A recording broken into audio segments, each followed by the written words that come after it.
So the American animation industry only does family movies. I mean, that's pretty much the mainstream animated movie in America is a family movie. Alright, so I decided that I'm going to make my top 10 family movies. Hi, my name is Luis Escobar. I'm a storyboard artist on the Simpsons television show. I've been working on the show for 20 plus years. And today I am going to go down the list of what I think, my personal list of my favorite family movies. This isn't exactly necessarily what my family itself watches when we have movie nights or family nights. My kids, they tend to have very varying tastes depending on their age. For example, my 3-year-old son, he likes to watch what he calls cheese grommet, which is basically Wallace and Gromit. And those aren't necessarily exactly theatrical feature movies, which is what I'm going to be talking about today. And I wouldn't even know where to categorize that, under shorts, family short, I don't know. So, and I'm not going to restrict this to only American. If there's Japanese or European or whatever, I'm going to stick those in there if I find them to be worthy of my top 10 family movie list. All right. So here we go. My number 10. My number 10 is actually a movie that I don't own and I have just recently watched, and that is Rise of the Guardians by DreamWorks. It didn't do very well at the box office, and I think the reason is because it was a movie for teenagers, marketed towards teenagers, about Santa Claus and the Easter Bunny. They're not going to go to this movie because it's about Santa Claus and the Easter Bunny. Okay? It doesn't make any sense. But when you watch the movie, and it's not necessarily geared for little kids. Little kids could like it. But it's a lot more of a superhero show or a superhero movie than the regular family fare that you would expect. And so, but I actually really enjoyed it. I watched this movie. I was like, this is fantastic. I like the take on the characters. I like the animation. I like the designs. The acting was fantastic. The sidekicks in it were actually fun to watch and exciting to watch. You actually liked watching the sidekicks in this movie. I really appreciated that. I was really entertained and pleasantly surprised and very saddened that it didn't make as much money in the box office and it was a reason for so many layoffs at DreamWorks. I understand why, because the marketing, like I said, was for teenagers and you were trying to get them to go watch Santa Claus and the Easter Bunny, and it's just not going to work. It's like, hey, why don't you watch the Tooth Fairy 14-year-old? Come on. And that's like, no, they're not gonna do that. So I think it was a great movie with a great premise, marketed, but it was the wrong characters for the wrong target audience. And I think that was really the reason why it failed. But I really enjoyed Rise of the Guardians. My number 9 family film, Lilo and Stitch. Yeah, Lilo and Stitch. Oh, you know, there's something about this movie. Out of all the Disney hand-drawn movies, I don't know what it is about this movie. And on top of that, the theme is family. I mean, Ohana means family. Family means not leaving anyone behind. And so they shove the theme down your throat in a really bad way. That's just preachy, you know, and annoying and preachy. But funny and fun and science fiction. I mean, science fiction's got an alien. It's beautiful. The watercolored backgrounds. You know, Lilo is really quirky and crazy and fun to watch. And it's my number 9. I highly recommend it if you guys haven't watched it with your family. Lilo and Stitch is a great family movie. My number 8 is a movie that when I first watched it, I'm like, really? This is not funny. This is so not funny. I don't understand this comedy. I don't know. Wow, this is funny. This is really funny. Oh my gosh, this is so funny. I don't know what it is about it, but I think this is hilarious. Cloudy with a Chance of Meatballs.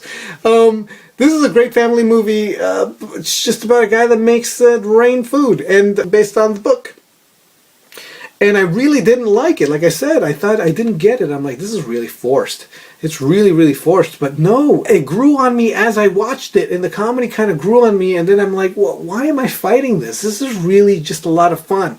The characters move like Muppets, which is really fun. They act like Muppets, which is even weirder. But there's something about it that just hit me where I live. I don't know what it is. It's just fun and lighthearted, and it's fun to watch with my kids, and it makes me laugh. It just makes me laugh. I highly recommend this movie, and it's my number 8, Cloudy with a Chance of Meatballs. My number 7 I don't own.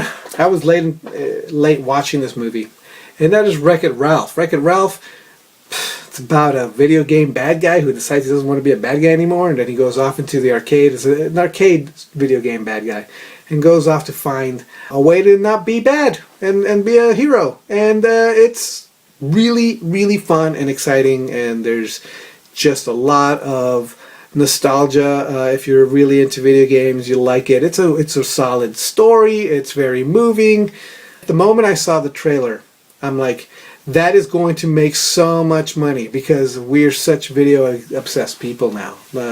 Everybody plays video games now, and it just hit the culture right where it lives. I absolutely knew this was going to be a money maker just by its premise alone, but Rich Moore also managed to knock the story out of the park. Great movie. WreckIt Ralph, my number 7. My number 6, and I'm going to start cheating here. This is the beginning of my cheating. It is the entire Toy Story trilogy. Toy Story is a fantastic, fantastic trilogy. Every single one of these movies is better than the next. This one is man, I don't know how they can possibly manage to do these movies and just make them better and better and better. I mean, the reason I packed them in and say that it's an entire series and it's on my number 6 is because if I split them up, it would take up most of my list, like that, and there's another series that I'm going to be talking about that will be taking up most of my list. What can I say? Watch these movies. These are great family movies. They're great, fantastic, great stories, great characters. They make you laugh too. It's just, oh my gosh! And there's no singing. Nobody has to stop the movie for a song. And merchandising galore. The Toy Story series as a whole is my number 6. My number 5, I like even more than Toy Story, is How to Train Your Dragon. It's got dragons in it. It's got dragons in it. It's cool. It's got dragons in it. The story is actually really, really good. It's really fun about a boy who wants to kill dragons, wants to be a fighter, but he totally isn't a fighter, and then he ends up befriending the most dangerous type of dragon ever. And it's got basically barbarians in it, and the designs of the dragons are great. I like the characters in it. They're great. And it's got action in it. A lot of it. And that's what I like about it. And it really hits me where I like the action stuff. That's the kinds of movies that I do like, and I wish there was just more of this genre of movies where it's family, but it pushes it to action adventure. That's what I like, and this hits me right where I live. How to Train Your Dragon is my number 5. My number 4, Peter Pan, action adventure again. Little kids fighting pirates. I like the book too. I mean, I really do. And so there's something about the book. I don't know what it is, but this movie really hits me, and I just like the childlike nature of this movie and the way it feels. My number 4 is Peter Pan. My number 3 is another Pixar movie, and that is Monsters, Inc. Now, maybe it shouldn't be so high on the list because Toy Story might be much better, but I don't know anybody who's had a little girl who doesn't think that the little girl in this movie is not their little girl. You identify with her, and that to me speaks a little bit more as far as family goes than Toy Story, because you've got this little girl who really does feel like your daughter. And that's Just personally, that's where I'm coming from. And that's why it's higher than Toy Story. If you have kids, you know that they're obsessed and scared of monsters in the dark. This is like kind of almost like, hey, it's okay. They're not so bad. So this is a really great family movie. My number 3 is Monsters, Inc. My number 2, and again, this one hits me where I live as far as my personal taste, and that is Kung Fu Panda. I love Kung Fu. I love Kung Fu movies. This is an animated Kung Fu movie.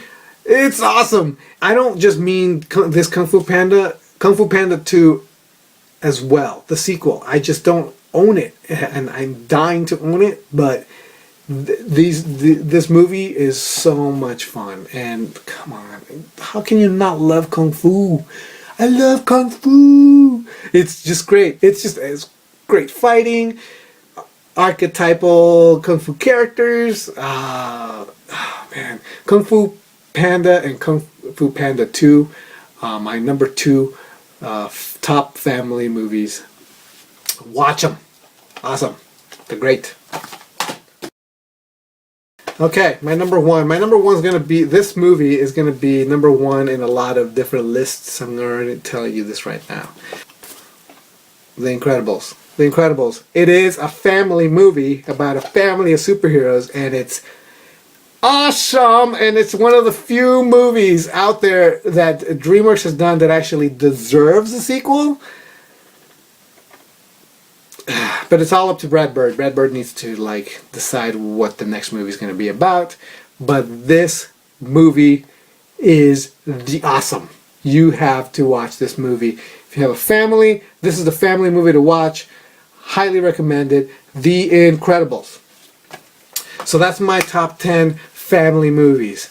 What do you think? What would your top 10 have been? I really actually enjoy getting comments from people who have left me their top 10.